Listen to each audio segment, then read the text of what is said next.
God, may the words of my mouth and the meditations of all of our hearts be acceptable in your sight, for you are our rock and our Redeemer. Amen.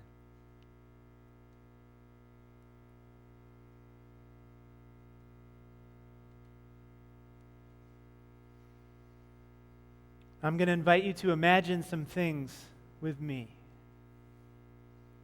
Imagine with me what it might have been like to be among the Hebrew people, having experienced years of slavery under the Egyptians, having waited for what seemed like eternity for liberation, groaning under the harsh treatment of the enslavers, finally receiving word that God was at hand, preparing to free them and send them out of Egypt into the promised land.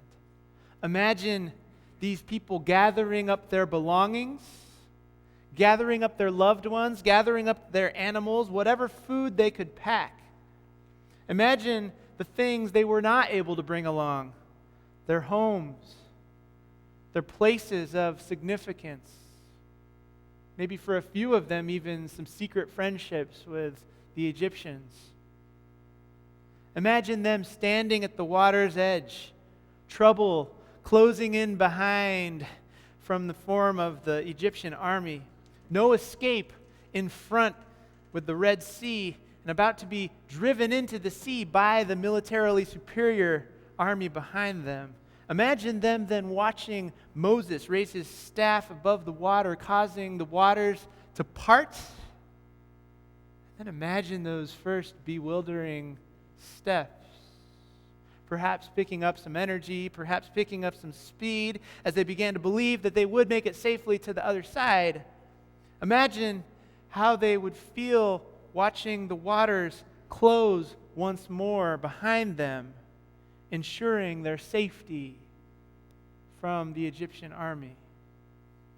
And finally, imagine the next day, the feelings that might start to creep in as they look back over the water through which they came. And then forward into the unknown, in the space between where we came from and where we're going. Together, backs to the water, they faced the wilderness.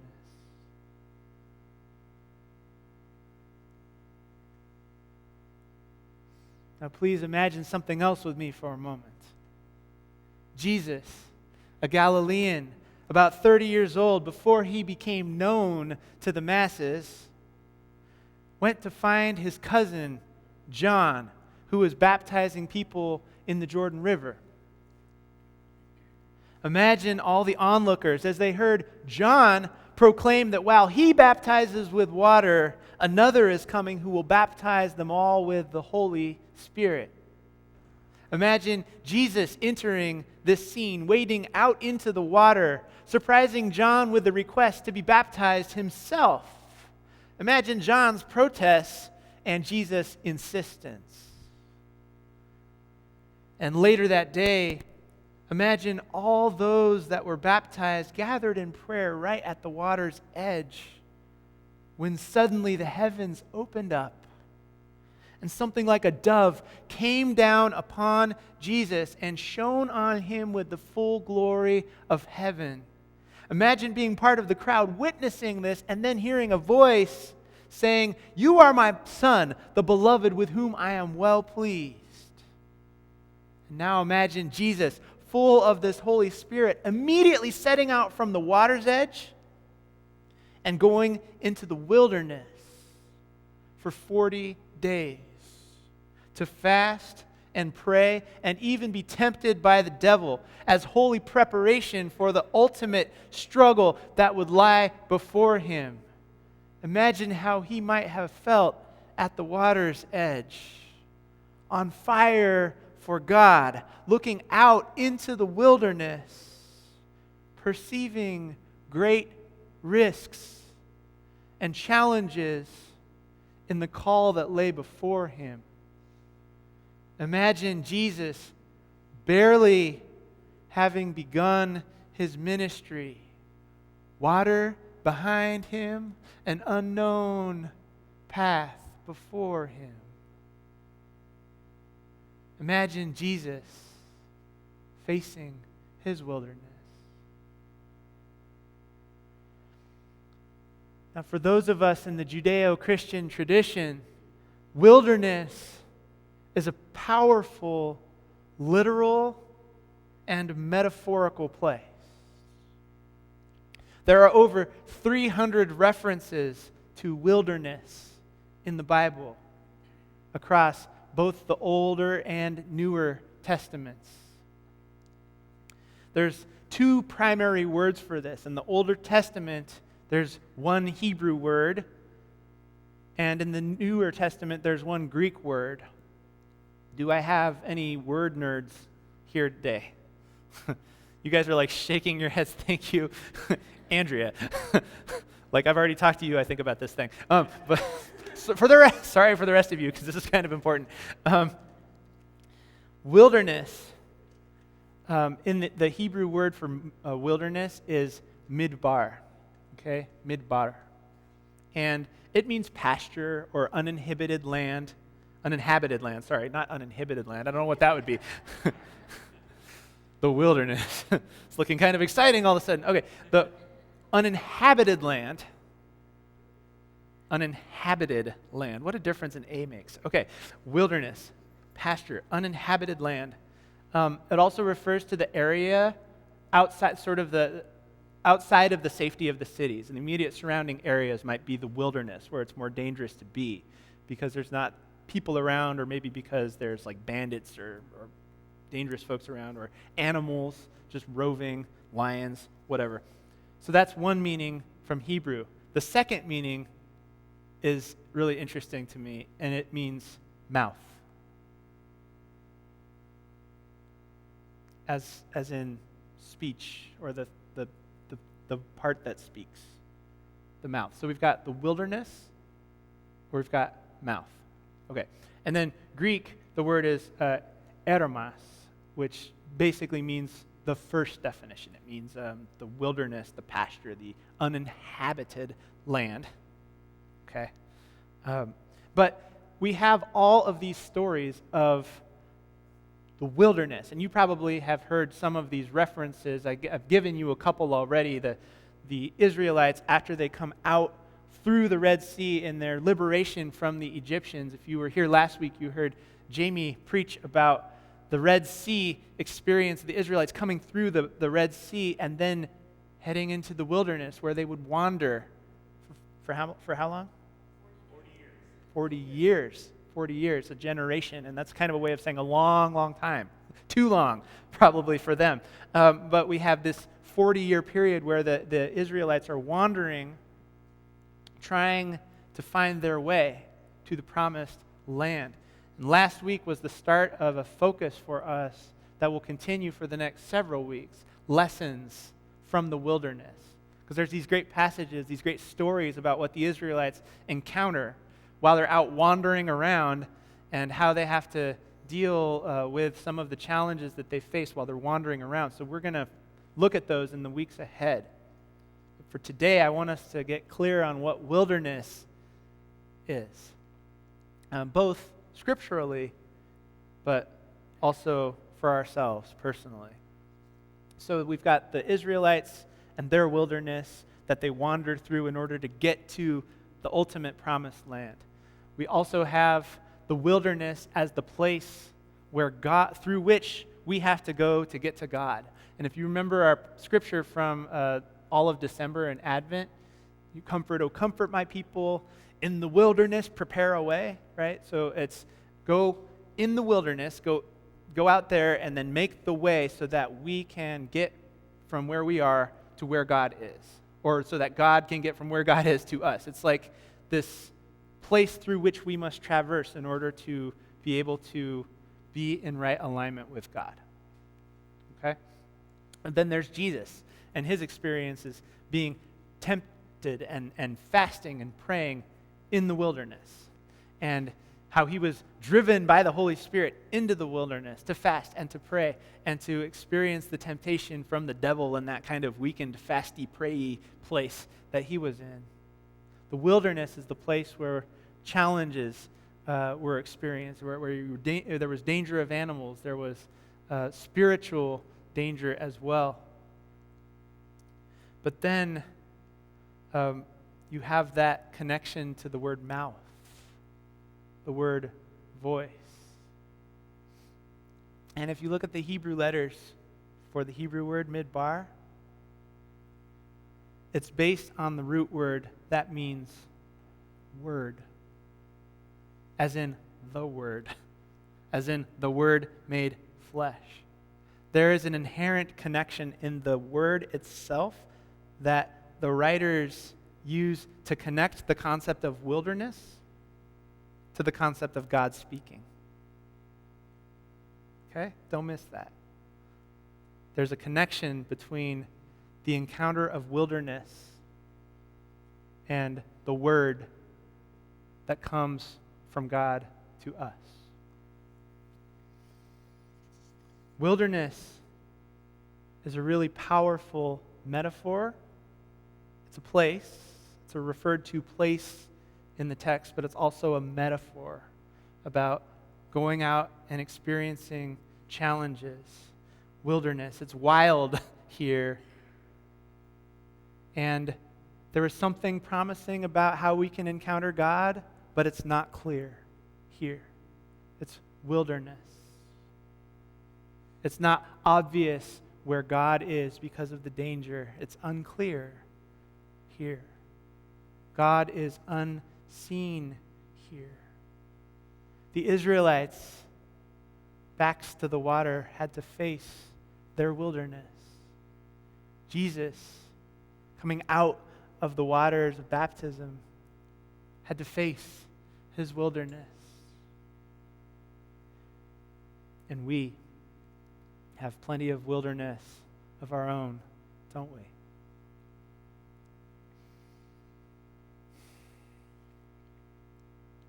There are so many levels of things that come to my mind about the kinds of wilderness that we are facing as a nation.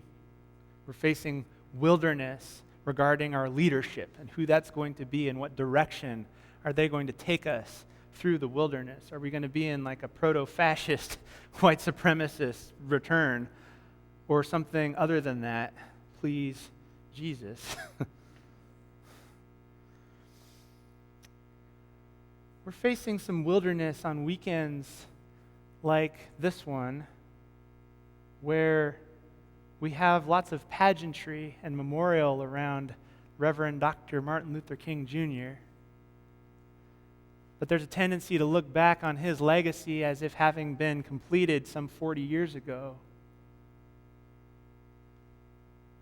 at a day and age when the application of our criminal justice system or fair education or fair housing is still deeply broken when it comes to what white people or brown people or black people are able to experience.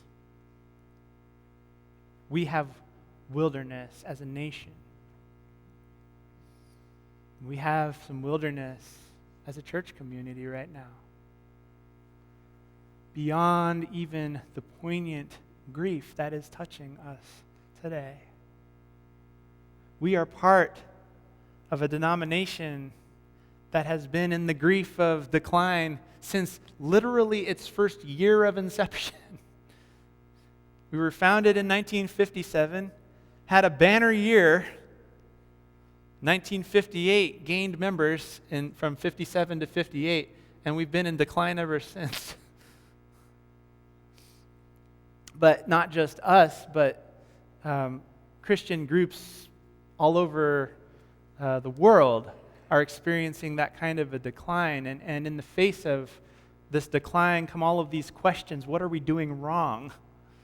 What's happening? What's changing? It turns into this sort of shame fest and spiral. And so we have hard conversations then in churches where our resources are starting to thin, and then it's about, well, what are we going to do with the stuff that we do have? How can we be good stewards with the resources we do have?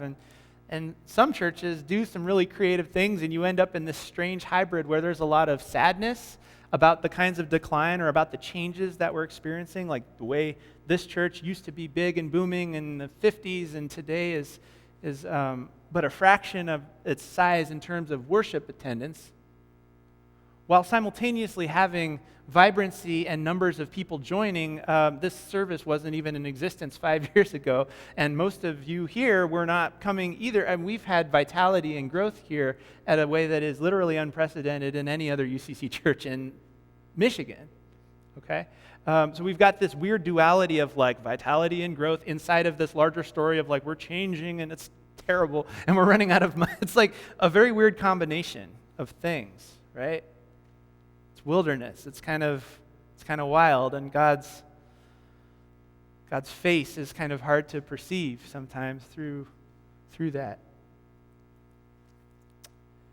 We have some wilderness in the form of Emily Joy having moved beyond here.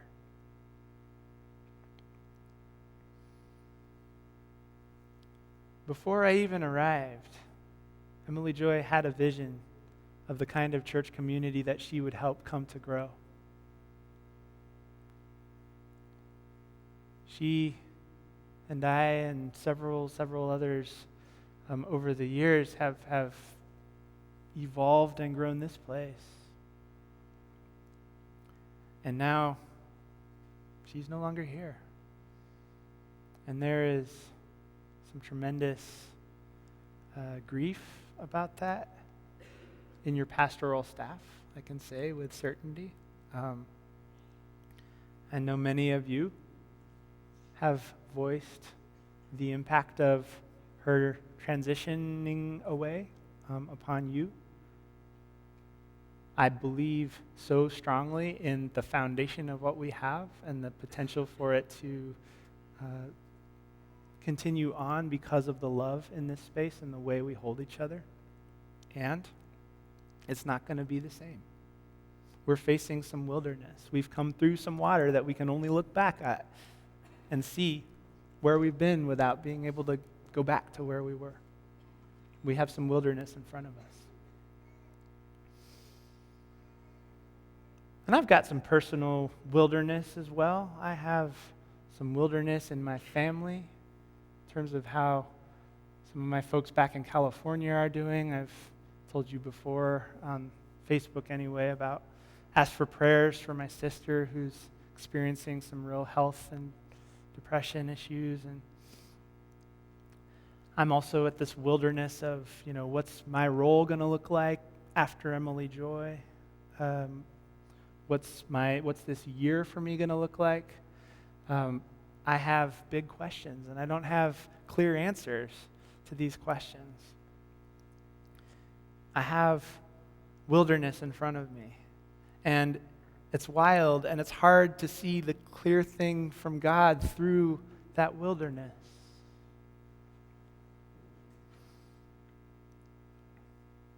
It's wild in this wilderness. God is unseen here.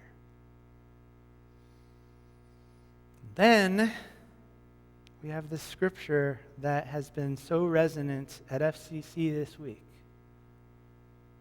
God is love.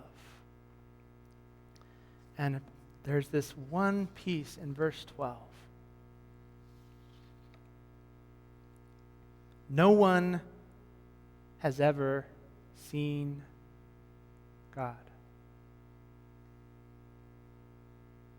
Now, I don't know about any of you, but when I am most aware of my experience of wilderness, I do not feel like I can see God.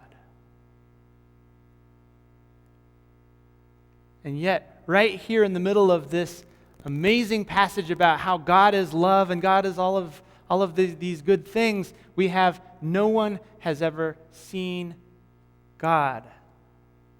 I take some real strength from the experience that John, The gospel writer himself is saying that nobody has seen God except through the experience of love.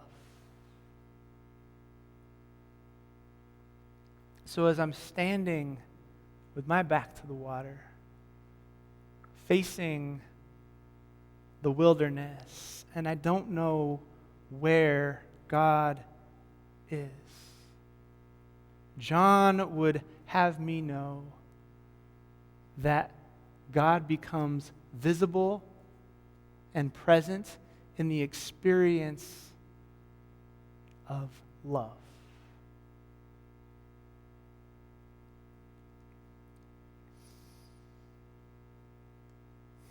And we have experienced love in this place, haven't we? We have some beautiful experiences of the love of God in this place. On Thursday, I had the great privilege of accompanying the chancel choir as they sang for John Lauer's funeral, and also on Sunday morning before. Now that choir consists of people who have sung together for only a couple weeks, some of them, and others as long as, I don't even want to begin to guess, decades. But many of the people in this choir have sung together as long as John and Lucy have been attending FCC, which is about 22, 23 years now. And one thing that Lucy does incredibly well is cultivate loving relationship between the people that she directs. She's a fantastic musician. She's a great vocal pedagogue, a great pianist.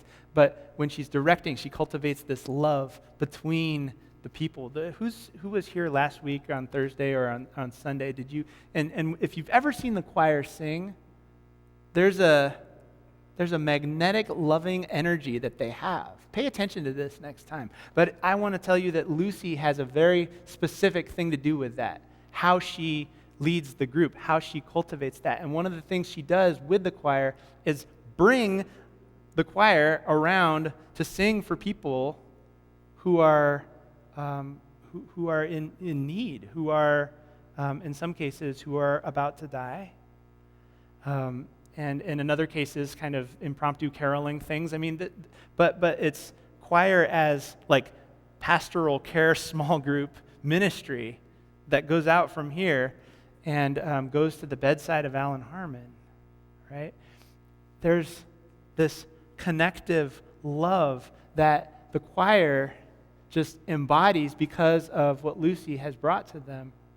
And on Sunday and Thursday, in the absence of Lucy being able to direct them, in the absence of John, who's sung with them for 20 years, in the absence of their presence, everyone still, some 25, 30 people came together to sing together, to be together in that love, and to show up for Lucy in that way, and show up for John in that way. Their love was made manifest and so beautiful and visible, even in the face of some really awful wilderness, of the loss of John.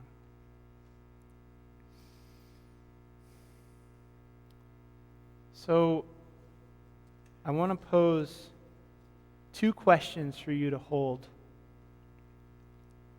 in the weeks ahead as we stay in this theme of wilderness. The first, and I hope that you've kind of already been thinking about some of this or feeling what's resonant for you, but the first question is simply, what is your wilderness in front of you right now? What is that? And to name that and be honest about what that is so that you can engage with it spiritually in the coming days ahead, okay? What is that wilderness? What is that wilderness? In the days, we're going to be doing some writing. You can taking some pictures and doing some online stuff using the hashtag #MyWilderness, okay? So stay tuned for that. But first question is simply just to honor and acknowledge what is your wilderness right now, so you can be prepared to engage with it spiritually these days ahead. And the second question is, where do you experience the love of God?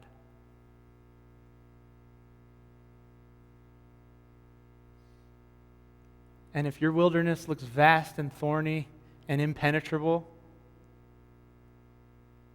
then maybe the love of God is in some other kind of way, or in some other place than just in the center of where the problems seem to be or something. But pay close attention to where you're encountering love between people, because that reveals where the unseen God is.